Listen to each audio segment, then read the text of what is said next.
সালাম আলাইকুম। ওয়ালাইকুম সালাম। ভালো আছেন? আমি ভালো আছি, বলি লাভ নাই তো বলেন, কি জন্য কল দিন সেটা বলেন। আপনি এরকম করতেছেন কেন? তো কিরকম করতাম? এখন সবাই আমার কষ্টটা না বুঝে আমার দুর্বলতার সুযোগ নিয়ে সবাই আমাকে বিরক্ত করতেছে। আমি কালকে সারা রাত ঘুমাইতে পারি না এই কলের যন্ত্রণা। দর্শক, এই সমাজত মে যারা নারী অকলর টিকিতা হন যে হদ্দুর কঠিন, তাও যদি হয় আবার জামাইরা আড়াই ফেলেলে। আর ঠিক ফাঁসে যে মহিলা ওনারা দেখতে লাগবেন, এই মহিলাও গত 3 মাস ধরে তার জামাইরে খুঁজের, জামাইরে নফাইবার হারণে তিনি জিডি করে এবং তার পরবর্তীতেও নফানে তিনি আসে আর C+ টিভির অফিসত এবং এন্ডাইরে গত 24 জুলাই তিনি ভিডিও করে মানে হারানো বিজ্ঞপ্তির নিউজ করে তার জামাইরে যাতে কেউ তোয় ফেলে তার লগে যোগাযোগ করে এবং সেই ভিডিওত মাঝে তার নাম্বার গজায়। অথচ মানুষরা এই গত 24 জুলাই ফরত কিন্তু এই মহিলাও তার জামাইরা আজ তোয় ন ফায়, কিন্তু তিনি ফাইয়ে অজস্র মানসিক যন্ত্রণা। ঠিক হারনান কি জানুন না, তিনি যে নাম্বারগু ভিডিওত মাঝে দেল যাতে কেউ তার জামাইরে তোয় ফেলে তাল্লা যোগাযোগ করিতে পারে, এই নাম্বার গতমাই যে অহেতুক অগণিত কলাইয়ের ওটা দেশত্তু ন দেশের বাইরত্তু। এবং আরও একটা দুঃখজনক বিষয় যে আসলে তারারে মানুষ হই গণ্যগজ্যম নাকি না আসলে নবুজির নদী কিছু পুরুষ যারা এই মানুষের কল গড়ের এবং কল গড়িয়ে মানসিকভাবে যন্ত্রণা দেয়। এই মানসিক চাকরিজীবী মহিলা যিনি সৌরিত মাইজে তাহা অবস্থা তো তার হাতে কল দেন এবং ওনারা হয়তো মনে করেন যে এই মানুষ আননোন নাম্বার কিলে রিসিভ করেন, কারণ উনি হয়তো মনে করেন কেউ তার জামাইরে তোয়াই ফাইয়েরে তারে কল দেন। তারা আফুর হাসত একখানে উন্নয়ন যে উনি আসলে কীভাবে এই জিনিসটানোর এখন হ্যান্ডেল করে তার হাসত তার একখানা উনি চাই। আফা আর একখানা জানাবেন যে ওনার 24 তারিখে যে ভিডিও আপলোড হয়ে তার ফরত ওনার হাতে যে কল কিনে এসে তারা ওনারে কী হইয়ে তারপরের থেকে বিভিন্ন জায়গার থেকে বিভিন্ন রকমের কল আসি বলতেছে, আমি রিসিভ করলে বলে যে কেমন আছেন, ভালো আছেন। আমি কি ভাইয়া কী জন্য কল দিছেন আগে সেটা বলেন, কেমন আছি এটা বলি লাভ নাই, আগে কাজের কথা বলেন। তো বলেন কল দিছি কথা বলার জন্য, কথা বললে সমস্যা, ফেসবুকে আপনি নাম্বার পাইছি। আমি আমার নাম্বারটা এমনিতে দিই নেই, আমার স্বামী নিখোঁজ, তাই ওখানে তার জিডির কপি আছে, তার ছবিও দিছি। বলা হয়েছে তাকে পাইলে যেখানে হোক, চলার মধ্যে হোক, কাজের ক্ষেত্রে হোক, ধরে রাখি আমার সাথে যোগাযোগ করার জন্য। তারপর আবার বলতেছে কি করেন, কয়টা বাচ্চা আছে, বাসা কই, কি আসো বিষয়, এমনি কথা বলবো আর কি। তে সবাই আমাকে শুধু এইসব প্যারা দিচ্ছে, আমি কয়টা নাম্বার রিসিভ করতে পারি, কয়টা কথা বলতে পারি। আমি অসুস্থ মানসিক রুগী হয়ে গেছি। আজকে 2টা দিন কোথায় খাওয়া, কোথায় রান্না, আমার একটা বাচ্চা আছে ছোটো, না ওকে খাবো না আমি নিজে খাবো। একটা কাজ ধরলে কল আসে, 1 সেকেন্ডে কয় হাজার কল আসে, মোবাইলের চার্জ পর্যন্ত শেষ হয়ে যায় কল আস্তে আস্তে। আমি তো বিপদে পড়ে আমি ভিডিওটা নিউজ দিছি। এখন সবাই আমার কষ্টটা না বুঝে আমার দুর্বলতার সুযোগ নিয়ে সবাই আমাকে বিরক্ত করতেছে। আমি কালকে সারা রাত ঘুমাইতে পারি না এই কলের যন্ত্রণা। তাই আমি বাধ্য হয়ে আবার চিপেলাজের সাহায্য নিতে আসলাম। আমার স্বামীকে যদি কেউ পায় দয়া করে ওকে ধরে রাখি, আমাকে ভিডিও কলে দেখায় যেন আমাকে খবর দেয়, এর আগে যেন কেউ আমাকে ডিস্টার্ব না করে। আমি এখন বর্তমানে গার্মেন্টসে ঢুকছি, কীভাবে চলবো, পেট তো চালাইতে হবে, কি করে খাবো। আমার স্বামী যাওয়ার আগে 3 মাসের ঘর ভাড়া, 3 মাসের দোকান বাকি, চারিদিকের কজ্জ ফেলে দিয়ে চলে গেছে।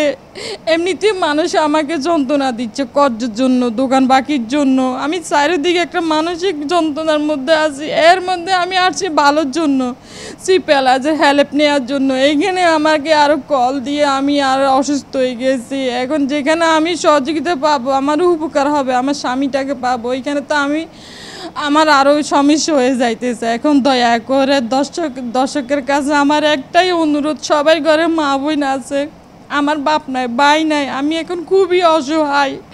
আমি কি করব, নাকি স্বামীকে খুঁজবো, আমি নাকি বাচ্চাকে সময় দিব, আমি কি করব, আমি আর পারতেছি না। আমি তার ছবি দিয়ে দিব, তার জিডির কপি দিয়ে দিব। আপনারা গুণমান ব্যক্তি যদি তাকে দেখেন, যে কোনো জায়গায় দেখেন, তাকে ধরে রাখি, আমাকে খবর দিবেন, ভিডিও কলে দেখাবেন, তারপর আমি যাব। এমনি তো আর যাইতে পারি না, আমার তো একটা মনে ভয় আছে। আল্লাহর কাছে সওয়াব পাবেন। একটা বাচ্চার বাপকে ধরিয়ে দেন, আমার স্বামীটাকে আমাকে পাইয়ে দেন। আপনাদের কাছে আমার একটাই রিকোয়েস্ট, একটাই অনুরোধ। আমি খুবই হয়রানি, খুবই ক্লান্ত, আমি আর পারতেছি না। দয়া করেন আমাকে একটু সাহায্য করেন। আমার স্বামী কোরবানি ঈদের আগে একটা গার্মেন্টসে চাকরি করতো, ওইখানে মালিকে 2-3 মাসের টাকা আটকে রাখছিল। এতদিন আমরা কর্য করে চলছি, দোকান বাকি, ঘর ভাড়া সবই বাকি। ঈদের আগে 5 তারিখ চাঁদরাতির দিন বেতন দিবে, ওই আশায় অফিসে গেছে। এখন মালিকে 3 মাসের বেতন দিবে না, বেতন বলতেছে 5,000 দিবে। তারপরে আমি গেছি ওইখানে, আমার সামনে বলতেছে বেতন নাকি 5,000 দিবে, এর বেশি দিবে না। প্রায় আমি ওইখানে 2-3 ঘন্টা ছিলাম। অনেক বাড়াবাড়ি হয়েছে মালিকের সাথে, মালিকও হুমকি দিছে, আমার স্বামীও দিছে, অনেক তর্ক বিতর্ক হয়েছে। পরে রাতে 9:30 বাজে গেছে, আমি বলতেছি বাসায় যাবা না? আমাকে বলতেছে আমি বেতন না নিয়ে এখান থেকে যাব না, তুই বাসায় চলে যা। আমিও ওর কথা বিশ্বাস করে আমি বাসায় চলে আসি। তারপর আমি 10টা বাজে ওকে কল দিই যে তুমি কই। এখন ও আমাকে বলতেছে আমি 5 মিনিটের মধ্যে আসতেছি। 5 মিনিট পরে কল দিছি, বলতেছে বাইরে দিছি। আমি আধা ঘন্টা পরে কল দিছি, ওর মোবাইল বন্ধ।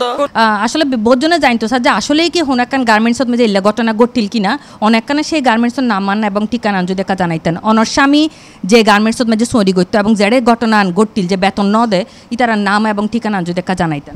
ওইখানে এই তো চট্টগ্রাম অক্সিজেনের পরে মাজা গেটের ভিতরে খলিশা মাজারের সামনে জয়ের স্টোর বলে, ওইটার সামনে একটা গার্মেন্টস আছে, ছোট একটা ফ্যাক্টরি। ওইখানে 3 মাস কোরবানি ঈদের আগের থেকে চাকরি করে, 2.5 মাসের বেতন আটকে রাখছে। কি নাম ওই গার্মেন্টসের? রিদওয়ান ফ্যাশন বলে, রিদওয়ান ফ্যাশন। ইয়ে নাইজো আছে না? আছে। আমি অনেকবার ওইখানে গেছি বেতনগুলোর জন্য। আমার স্বামী যাওয়ার পরে ওরা আমাকে বেতন দেয় না, আপনার স্বামী নাই, আপনার স্বামীর সাইন লাগবে। অভাবের কারণে খাইতে পারতেছি না, দোকান ফাঁকি দিতে পারতেছি না। ঘর ভাড়ার জন্য তো জমিদার অপমানি করতেছে, দোকানওয়ালা অপমানি করতেছে। বারবার আমি গেছি ওইখানে, ওরা আমাকে বেতন দিতেছে না, বলতেছে আপনার স্বামীকে লাগবে, আপনার স্বামীর সাইন লাগবে। আমি বলছি আমার স্বামী তো এইখান থেকে নিখোঁজ হয়েছে, এইখান থেকে আমার স্বামী হারাইছে আপনাদের কারণে, আপনারা বেতন না দেওয়ার কারণে এইখানে অনেক ঝামেলা হয়েছে। দর্শক অনার মনত হয়তো প্রশ্ন আইতে পারে যে মহিলাও নিজের নাম্বার কি হারানো দিয়ে কোনো পুরুষ আত্মীয় স্বজন বা বাপ ভাইয়ের নাম্বার কি হারানো ন দেয়। কারণ অত্যন্ত দুঃখজনক বিষয় দিয়ে মহিলাও তো এহালাই এই সংগ্রাম মান গরণ করার কারণ এই মহিলাও মূলত আড়ারে জানাইয়ে যে এই সিটাং শরৎ মেজে তার কোনো ধরনের পুরুষ অভিভাবক নাই, যার কারণে বাধ্য হয়ে উনি তার নিজের নাম্বার গো এই ভিডিওত মেজে দিয়ে। দর্শক এতক্ষণ তো উনিলান উগ্র দিশেহারা অসহায় উগ্র স্ত্রীর আর্তনাদ। ওনারা তো বুঝিত পাইজন, ওনারাও মানুষ, ওনারা তো মা আছে, বইন আছে, অনর হাসেও হয়তো বা কন্যা সন্তানও আছে।